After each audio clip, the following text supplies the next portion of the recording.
Welcome back to the deep dive. We always love to, go deep on interesting stuff, and today is no exception. You guys sent us this clip, an excerpt from former President Trump's interview on the Joe Rogan Experience, and let me tell you, there's a lot to unpack. I mean, we're talking presidential insights. We've got some policy hot takes, even a few like unexpected personal anecdotes. It's all here.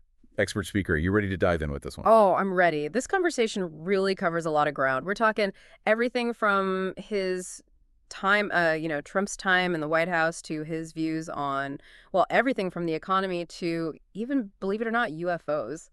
Okay, so let's unpack some of this. One of the first things that I noticed that really caught my attention was Trump's description of what it was like, entering the White House for the first time. He calls it a surreal experience. And what I think is interesting is that he seems so struck by the beauty, the grandeur of the interior. You'd think a guy who's built his empire on luxury would be kind of, immune to that kind of awe, wouldn't you? Yeah, that's a really good point. It does speak to that enduring power of the White House, right? How it goes beyond any single president and embodies something bigger.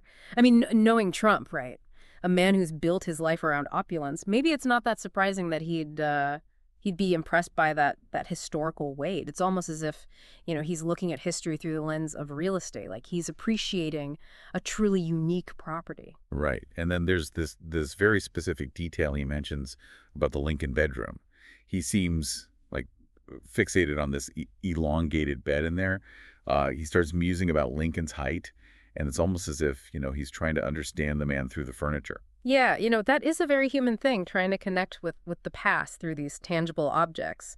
For Trump, who often presents himself, right, as this larger-than-life figure, maybe seeing that Lincoln was a tall man makes him feel some kind of kinship, a connection to that legacy. Yeah, it makes you think about, how those historical comparisons might play into his own self-image, his own, view of his presidency. Absolutely. But then the conversation shifts, right? And Trump starts talking about the challenges of navigating Washington, D.C. as this political outsider.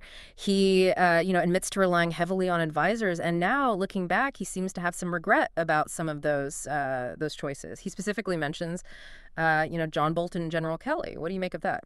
Hmm. Well, it makes me think about that, that learning curve, even for someone as self-assured as Trump, coming from outside the political world. Maybe he didn't have the same network, the same understanding of how things work in Washington on the inside. Exactly. That's the kind of challenge political outsiders often face, right? They often come in with these promises to shake things up, to change everything, but that can also make them, more vulnerable to being manipulated or getting bad advice from those who know how to play the game better. And Trump's statement, when he says, everybody wants to be any one of these positions, they die for it. I mean, that paints a pretty cynical picture, doesn't it, about the motivations of those around him? Oh, for sure. It really does make you wonder who he felt he could really trust. And speaking of trust, we can't ignore the topic of the media. I mean, Trump repeatedly accuses the media of bias, of dishonesty, even going as far as to say they interfered in the election. He brings up some specific examples to back up his claim, like the 60 Minutes interview with Kamala Harris and the coverage of, some of the statements he made about Robert E. Lee to try to show this bias. Yeah, this really raises a really big question, I think, about the role of, journalism in a democracy, right? Ideally, you have this free press, and they're acting as a watchdog, right, holding those in power accountable. But in this climate that we're in, with so much information coming at us from all sides, it can be really difficult to know what's true and what's not. Yeah, it's true. It feels like everyone has some kind of agenda these days, right? Exactly, and this constant, questioning of legitimate journalism that can have a real impact on people, on their ability to be informed citizens. And I think Yeah. it's a complex issue with no easy answers. Okay, so this is where it starts to get really interesting to me. Trump then goes on to really passionately defend tariffs as an economic tool. And he goes so far as to suggest, get this, replacing income tax entirely with tariffs. He brings up, historical precedents like President McKinley, and he argues that tariffs are really important to protect American jobs and American industries. Okay, so that's a pretty radical proposition, right? Just so we're all clear, listener. Tariffs are essentially taxes on imported goods. They can be used strategically, right, to protect domestic industries. But they can also lead to some some not so great things like higher prices for consumers and even, trade wars with other countries. Replacing income tax completely with tariffs, I mean, that would have Yeah. massive implications for the entire U.S. economy. Yeah, huge. And then he throws in this little historical tidbit about a commission. I guess it was formed in the late 1800s, and they were supposed to figure out what to do with all the surplus revenue generated by tariffs. It really paints a picture of a very different America, doesn't it? It does. It really shows how, economic conditions and policy priorities, how they change over time.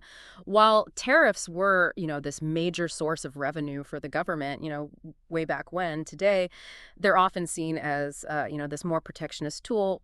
Trump's idea seems to be, I guess you could say, a call to return to some bygone era, which, may not be possible, may not be feasible in this globalized world that we live in. Yeah, times have definitely changed. Next, he goes on to address environmental policy. He's very critical of regulations, and he claims that they hinder economic growth. And he expresses a lot of skepticism about climate change.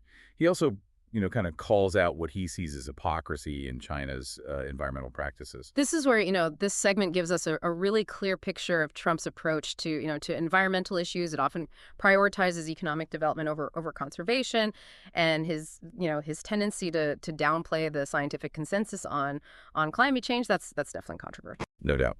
And he even shares this anecdote about negotiating with Gavin Newsom about water access in California, and he claims that Newsom refused to sign off on a deal for purely political reasons. It's very classic Trump, isn't it? Making himself out to be the deal maker, the guy who can get things done. It is. It's like a common tactic for him to frame himself as this person who can, cut through all the red tape, cut through the bureaucracy, and get things done. Yeah. It also plays into that whole narrative he pushes about, political opponents, how they're more interested in getting points than actually solving problems. Right. Right. And then he moves on to healthcare and big pharma. He criticizes how expensive healthcare is in the U.S., and he expresses support for Robert F. Kennedy Jr.'s stance on the pharmaceutical industry. He even hints at these potential conflicts of interest related to vaccine policy, which I'm sure will be debated, right? Oh yeah, for sure. This is a very complex topic, a very sensitive topic too. And while concerns about the influence of big pharma and the cost of healthcare are valid, it's important to approach these kinds of discussions with careful consideration of the actual evidence. Yeah, absolutely. He actually he pulls out this chart comparing life expectancy and healthcare spending across different countries. And the U.S., well, we don't look good, even though we spend so much. It's a pretty stark, visual representation of the challenges that we're facing. Absolutely. It just highlights that, we're spending more than any other developed country on healthcare, but we're just not seeing the same positive results when it comes to health and how long people are living. It's a complex problem with a lot of different things contributing to it. Yeah, a lot to unpack there for sure. Then we get into Trump's thoughts on nuclear power and nuclear weapons. Yeah. He expresses this, belief in the importance of nuclear power while also, saying, hey, nuclear weapons are dangerous. Yeah. And he seems especially concerned about, how the current administration is handling these nuclear negotiations with countries like Iran and North Korea. And this is a topic, right, where his views might actually resonate with people on both sides of the aisle. Mm-hmm. I mean, the threat of nuclear proliferation is a global concern, and the stakes are very, very high. Finding the right balance between diplomacy and deterrence, well, that's crucial. Right. It's a tough one. He actually tells this personal story about a conversation he had with his uncle, who was an MIT professor, and his uncle predicted just how destructive, how powerful nuclear weapons would be. It's kind of a reminder that these threats, they're not just abstract. They're not just ideas. They have very real consequences that could affect all of us. Yeah, it is a very sobering thought, and it is interesting to see how even someone known for Trump, he's known for his bravado, for how confident he is, but he grapples with the weight of these destructive capabilities. But it also shows that we need level-headed leaders. We need careful diplomacy when we're dealing with countries with nuclear weapons. Right, absolutely. Yeah. So then we get to this topic that's always controversial, right? The 2020 election and election integrity. Trump just, doubles down on his claims that the election was stolen, Right. citing, what he calls fraud and irregularities. He's a big critic of voting machines, and he advocates for paper ballots and stricter voter ID laws. And it's important, it's important to note that, despite all of these legal challenges and all these investigations, no widespread evidence of election fraud has been found that would support these claims. And this continued insistence that the election was stolen, it contributes to this climate of distrust in our democratic processes, which is worrying. It's a concern for any functioning democracy. Yeah, it's true. It feels like that debate is it's still very much alive. And finally, we get to foreign policy. Trump claims that the war in Ukraine wouldn't have happened if he had been president. He boasts about his relationships with Putin and Zelensky, and as always, he criticizes the Biden administration, how they handled the withdrawal from Afghanistan and the current situation in the Middle East. And this is where, that whole deal maker persona really, really comes through. He's presenting himself as this strong leader, someone who, commands respect on the world stage, someone who could have prevented, these crises from happening. It's a narrative that appeals to those who, feel like America's standing in the world has weakened. Right. He makes some pretty bold claims. Like, for instance, he claims that he could have, de-escalated tensions with North Korea and that he was able to build a personal relationship with Kim Jong-un. Whether those claims hold up to scrutiny is another question. It's important to, to look beyond the rhetoric and examine what actually happened. International diplomacy is really, really complex, and it's rarely, it's rarely as simple as any one person's, claims would suggest. Right. It's complicated. Well, he certainly gives us a lot to think about. Listener, what strikes you as the most interesting so far? What questions are popping up for you as we go through all these topics? Yeah, it really is. It's interesting, right, how he kind of frames these really complex global situations, these geopolitical situations, as things he could have, personally fixed, personally solved. It speaks to, to that belief, that belief he has in himself as this master negotiator, as this deal maker who can, bend even the most difficult situations to his will. Yeah, you're right. He definitely, he cultivates that image. But this whole conversation really reveals a lot about his, his broader worldview too. It seems like it's, shaped by his business background, his time, in the public eye, and that unwavering self-belief that you just mentioned. And it obviously, resonates with some Americans. Absolutely. And speaking of things that resonate with certain groups, certain segments of the population, Trump then goes on to talk about, get this, UFOs, and the possibility of extraterrestrial life with Joe Rogan. He claims that he was briefed on the topic when he was in office, and he hints that he knows more than he's letting on. Right? Yeah, classic Trump, right? Vague pronouncements that they spark curiosity, but they don't really reveal anything specific, anything concrete. Oh, it's very clever. It's a clever way to cultivate this aura of mystery and authority. It feeds into that perception of him as this guy, this person with access to this exclusive information, this insider knowledge, things that everyday people just don't know. Right. He's in the know. He even jokes with Rogan about maybe disclosing more information if he wins the upcoming election. It's almost like a campaign promise, but for UFO enthusiasts. Yeah, it's pretty brilliant when you think about it from a marketing standpoint, from a PR perspective. I mean, he knows how to generate buzz, to keep people talking and keep them engaged. And whether he actually has any groundbreaking information to share, that's almost irrelevant. It's the attention, it's the buzz itself that's valuable. Yeah, no doubt. He's definitely a master of that. Yeah. So then the conversation shifts to technology. Specifically, artificial intelligence and its potential impact on society. And he seems to be both, fascinated by it and concerned about it. He acknowledges, the potential benefits, but also, highlights the risks. And this is where, this is one of the areas where his views actually align with a lot of people, across the political spectrum. AI is it's developing so rapidly, and it really does have the potential to revolutionize everything, right? From healthcare to warfare. Figuring out how to manage all that, how to manage those developments responsibly. I mean, that's a challenge for everyone, not just politicians. Yeah, for sure. He even compares AI to nuclear weapons, and he's suggesting that both, they can both be incredibly beneficial or incredibly destructive depending on how they're used, right? It's a very powerful comparison, I think. It really, it underscores that dual nature of these technological advancements. We tend to focus on the good stuff, Yeah. right? The positive side, the potential for progress and all the innovation. But, we also have to keep in mind that potential for them to be misused or for there to be unintended consequences. Right. It makes you think about the ethical side of things, Yeah. the responsibility that we have as a society to make sure that these technologies are developed and used ethically responsibly. Absolutely. We need to be having those difficult conversations about the values, the Hmm. principles that should guide the development of AI. I mean, the future of humanity uh, could depend on it. Yeah, no pressure. So then he kind of, shifting gears a bit, he launches into this critique of social media companies, right? Accusing them of censorship, of bias against conservatives.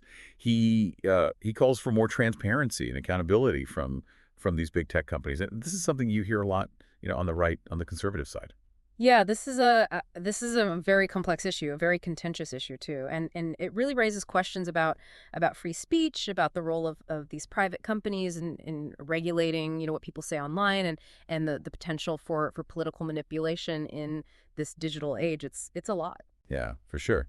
It feels like we're still trying to figure out what the rules are, what the rules of the game are, when it comes to social media. Exactly. There are valid concerns on both sides of this argument, this debate, and finding solutions that will protect free speech while also, at the same time preventing misinformation and harmful content from spreading. Well, that's not going to be easy. No, it's definitely not. He even suggests the idea of creating this new social media platform, specifically for conservatives, and he claims that it would be, hugely successful and that it would offer an alternative to what he sees as, the liberal bias of these existing platforms. It's an idea that's been tried before, and the results have been mixed, I guess you could say.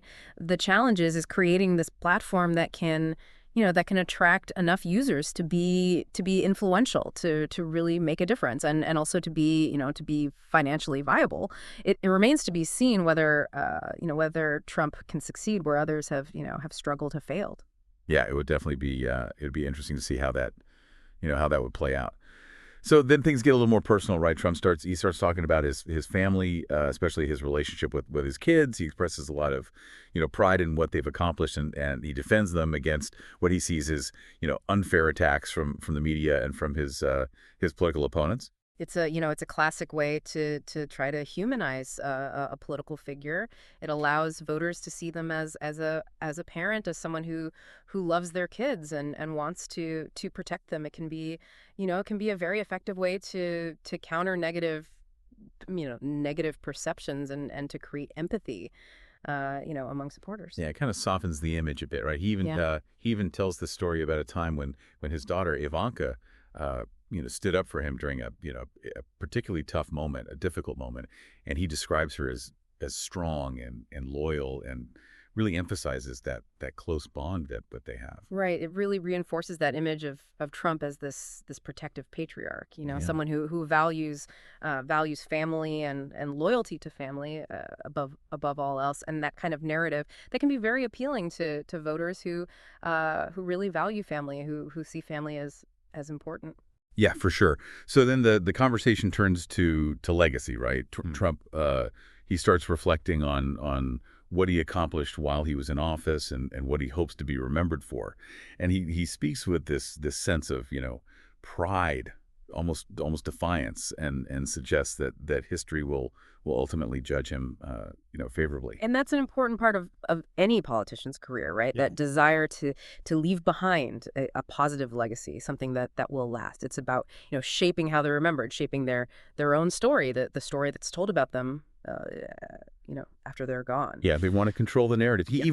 He even compares himself to past presidents, to other presidents, and he's arguing that what he accomplished, his achievements, they rival those of some of America's most revered, most famous leaders. Again, very classic Trump, right? Never shying away from a little self-promotion. It definitely it demonstrates that unwavering belief in himself and his conviction that he's made a significant contribution to American history. Whether history will agree with him, that's a question for future generations. Yeah, I guess we'll see. Well, it's a lot to process. Listener, Yep. what stands out to you about Trump's reflections on his legacy? What do you think history will ultimately say about his presidency? Yeah, it is remarkable, right? How even after all these years after leaving office, he's still such a big figure in American politics. Agree with him or not, you can't deny his impact, his lasting impact on the political landscape. No doubt. He definitely knows how to keep people talking. As we were kind of going through this conversation, it struck me how often Trump presents himself as the solution, the answer to these problems that he's identifying, whether it's the economy or foreign policy or social media. He always positions himself as the one with the answers. That is a really great observation. It speaks to that ability he has to connect with people who who are feeling disillusioned or frustrated with the way things are, with the status quo. He offers this vision, right, of a return to greatness, back to a time when America was, at least in his view, stronger and more prosperous and more respected around the world. Whether that vision is realistic or not, that's another question. Yeah, it's definitely up for debate. It does make you wonder, though, if that's part of his appeal, part of what makes him so appealing to his supporters, that sense of hope, that feeling that someone's out there, someone's out there fighting for them. Exactly. He's really good at tapping into this deep desire for change, this longing for someone who will challenge the powers that be, the establishment, and really shake things up. And he does it, with this charisma and this showmanship that's really hard to ignore. Yeah, he's definitely got that star power, right? Well, it's been really fascinating to go through this conversation with you. It's been really interesting. This whole deep dive has really given us a glimpse into how Trump, how he sees the world, his approach to leadership, and the strategies he uses to connect with people. It's been a really enlightening exploration of this complex figure, this contradictory figure who still has such a big impact on American politics. Whether you love him or you hate him, he's definitely a force to be reckoned with. Well said. Listener, what are your key takeaways from this deep dive? Yeah. What surprised you? What new insights did you gain into Trump's thinking and his impact on the political landscape? We really encourage you to keep exploring these topics, to seek out different perspectives, and to have thoughtful discussions about the issues that matter most to you. Because at the end of the day, staying informed, staying engaged, that's how we create a better future. And who knows, right? Maybe someday we'll do another deep dive into the world of Donald Trump. But until then, keep questioning, keep learning, and keep the conversation going.